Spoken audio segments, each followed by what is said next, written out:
The US, when they borrow money, they're getting it in 1.5, 1.9 interest rate. Africans, when they get the same amount of money, they're paying 9, 10%.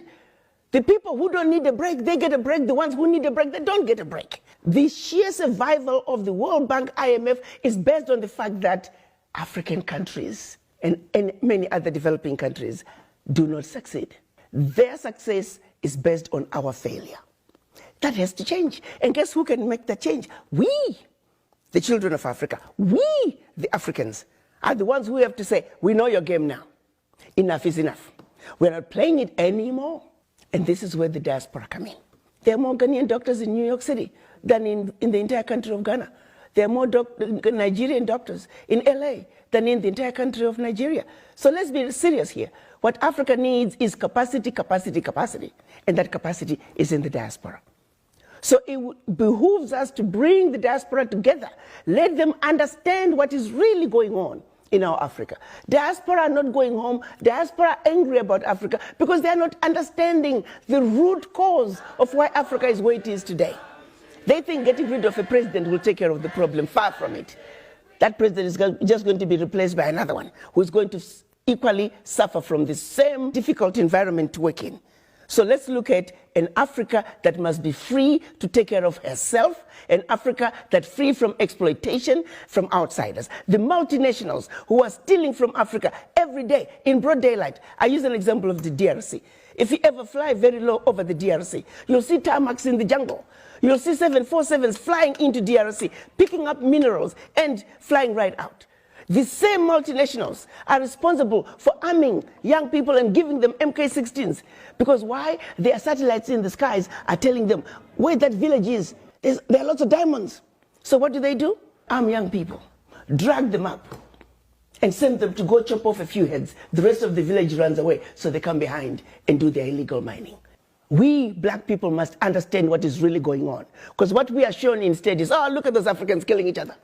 There are some serious games that have been played in Africa for far too long. And once we understand that, we can strategize as to how we can begin to bring the difference and bring the change that Africa needs. And that change can only come if the African diaspora are united. And the Wakanda villages, as I call them, it is our organized way of saying, starting with one African diaspora center of excellence, it will be a new city, a developmental hub that we can then take from there. Every sector is developed. Take healthcare. How many doctors do we need in this region to take care of this many people? We pick up education, same thing. We pick up engineering. We pick up electricity. How many megawatts of power do we have in the region? How many do we need? Be it solar, be it wind, be it hydro, be it geothermal, be it nuclear. This is very true, and they know that we know it now. The reason why they were trying to silence Dr. Arikana and other white people whistleblowers is that they don't want us to understand their oppressive tactics to keep us poor. They don't want us to understand that. The current international system is structured along the lines of globalization and the neoliberal philosophy of free trade, while being dominated not by a single state, but by a global institution, particularly international financial institutions and other multinational organizations. Ultimately, the bank and the fund dramatically shape the daily existence of states within the international system through various structural adjustment programs and policies of free trade and transactions imposed on low-income countries. Therefore, to create a world that might work for all, it is necessary to begin with effort to eliminate the damage inflicted by those institutions, like World Bank. The primary step is to recognize that and acknowledge these institutions' string of operations and exploitation. This exploitation is done vastly by providing active funds and loans to the poor states not reconstructing and naming their economy by exploiting it with this foreign capital aid. This is short, creates a cycle of fund after fund, loan after loan, and thus paved the way for the mass exploitation of the third world countries, of developing countries by making them loan addicts.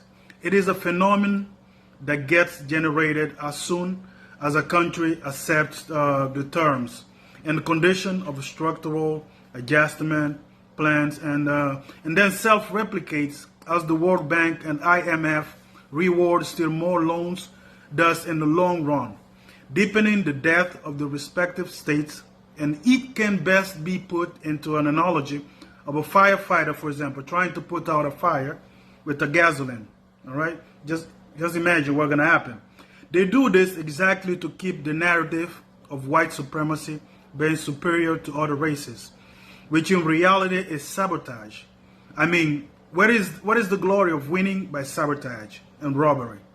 That shows how a scam bag and weak psychopaths they are. These psychopaths are the most evil people and organization on earth.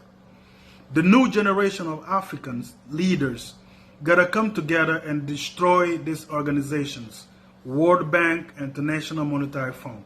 They gotta come up with the idea to fight against them. Although there exist in the contemporary world multiple international financial institutions such as the Inter-American Development Bank, the Asian and African Development Bank, as well as the EBRD, the IMF, and the World Bank, act as the pioneer of this hypercapitalist order in the aftermath of the World War II in 1945. A set of two financial institutions was formulated to provide for the reconstruction of the action-driven economic structures of European states, commonly referred to as the Bretton Woods structures. These two economic institutions were established reflecting the characteristic of a bank, and a fund represented by the World Bank and the International Monetary Fund. It is upon the basis of these two twin intergovernmental institutions the world's economic development and financial order have been determined and influenced ever since.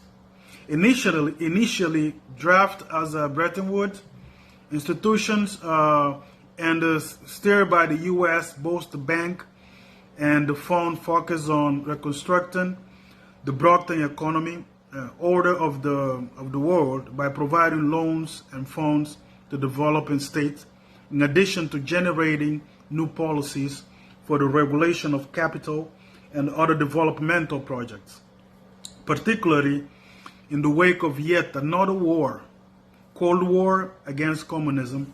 Both IMF and the World Bank were the pioneers of international financial institutions.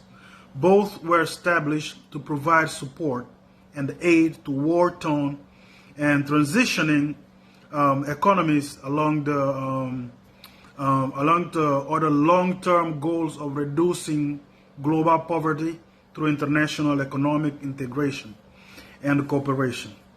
The last resort, particularly in the face of 1990s, emerging economies in Latin America, Asia, and Eurasia, all of which turned with an increasing pace of IMF for credit, loans, and stabilization plans. These plans were increasingly formulated upon the underlings of the exploitation with the influx of foreign money, employing adjustment protocols and programs, resulting in subsequent financial meltdowns in those economies. In Asia, Mexico, Russia, and Brazil, from 1994 to 1998, when it becomes clear that these economic bubbles couldn't be sustained any longer, foreign speculators pulled out billions of dollars, causing the economy to free fall. And as the loan payment due dates arrived, IMF eventually returned with new plans and loans, indebting those economies even further, eventually generating a vicious cycle of decline and stagnation, followed by further loans, and ultimately resulting in a demographic divide, a geographical inequality of states in the face of global North and global South, with IMF abiding the interests of North to instigate economic instability in the South, particularly at a massive scale in South Asia and Africa. From Guyana to Ghana, there's a structural adjustment plan have painted the economic market with foreign debt causing private loans to become public.